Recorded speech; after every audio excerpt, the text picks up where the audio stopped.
Il fascino non si può nascondere e non può certo creare polemiche. Invece Belén Rodríguez sulla vicenda Punta Bianca ha scatenato una vera e propria bufera ad Agrigento, tanto da coinvolgere anche la satira agrigentina che la vorrebbe addirittura sindaco della città dei templi, visto che solo lei è riuscita ad ottenere la risposta attesa da un quarto di secolo su Punta Bianca.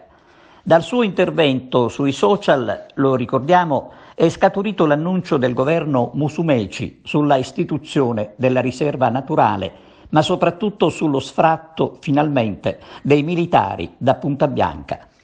A parte riportiamo l'intervento dell'ANCE di Agrigento.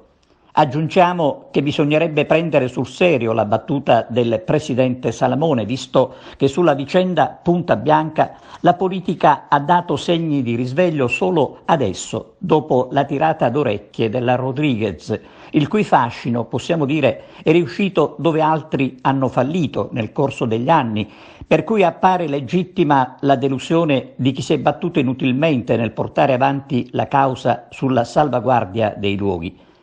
Alla fine, se i social riescono a darci una mano, strappando dal letargo le amministrazioni dormienti, ben vengano. Comprendiamo il disagio dei perdenti, deputati e soggetti vari che hanno praticamente sprecato il loro tempo sulla vicenda, ma per una volta bisogna cercare tutti insieme di godere di quello che sarà a breve la location, dove probabilmente tornerà la stessa Belén per inaugurare il nuovo percorso.